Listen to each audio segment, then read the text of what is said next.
Hi there, thanks for joining me in the studio for a little more story time. This story is about my favorite Disney artist, and her name is Mary Blair.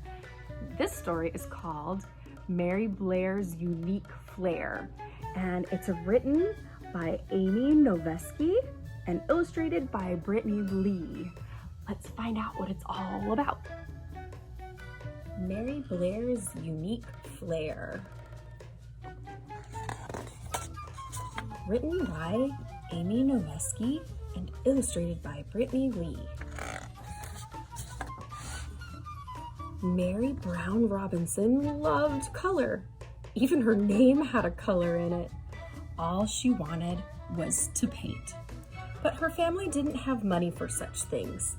Still, sometimes they went with less to eat, so Mary could buy paper and jars of color. Mary was born into an artistic home.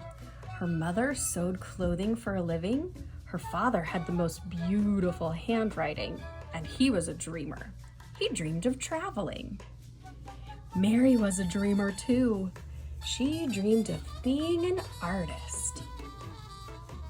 When the family moved from Texas to California, Mary carried her sketchbook and her suitcase full of paints all the way to the Golden State. She loved to travel, just like her father. At school, Mary covered her textbooks with drawings. She entered contests and earned a spot at a school for the arts. She later married another artist named Lee and became Mary Blair. They vowed to make art, but it was hard to make a living as an artist. So Mary took a job with the Walt Disney Studios. There she painted a dog named Lady and the big emotions and ears of a little elephant named Dumbo, alongside other artists. Despite how fun it was to work at Disney, it wasn't Mary's dream come true yet.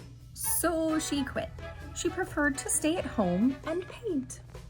But when Mary heard that Walt was taking artists, including Lee, on a trip to South America, she asked Mr. Disney to take her along.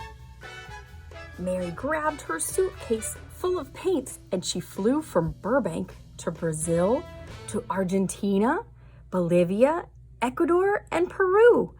Mary had never seen such bright and happy colors before. Verde and azul, amarelo, amarillo, naranja, anaranjado, vermelho, rojo, and rosa.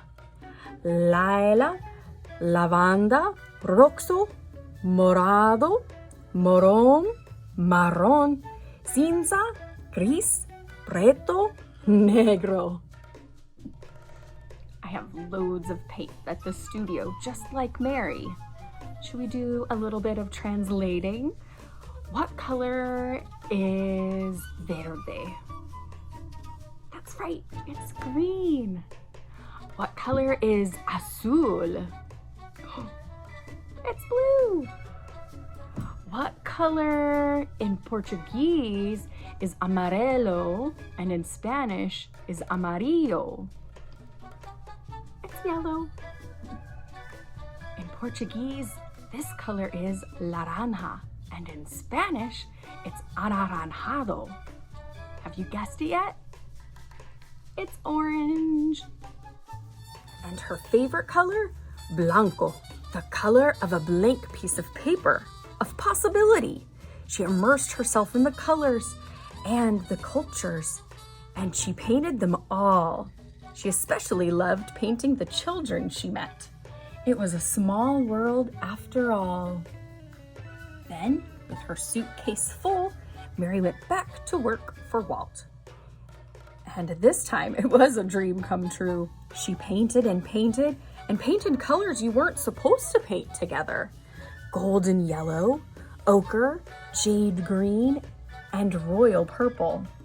Hot pink and red rose madder. She painted an iris sky, an emerald world, a fuchsia sea, a turquoise moon. Walt was a dreamer too, just like Mary. He dreamed of making feature-length films painted entirely by hand. Nobody believed it could be done. But Walt believed in magic, and he believed in Mary. So Mary painted concept art for 3 of Disney's most beloved animated films: Cinderella, Alice in Wonderland, I Spy the White Rabbit, do you? And Peter Pan. Then Walt asked her, one of his favorite artists, to create art for a brand new attraction at Disneyland. For Mary, this was the biggest and best project ever. Disneyland? That's just about my favorite place, and I miss it bunches. What places do you miss a lot? It's a Small World was to feature kids from all over the world to celebrate unity, goodwill, and global peace. For inspiration, all Mary had to do was open her suitcase full of paints. To create colorful, happily ever afters.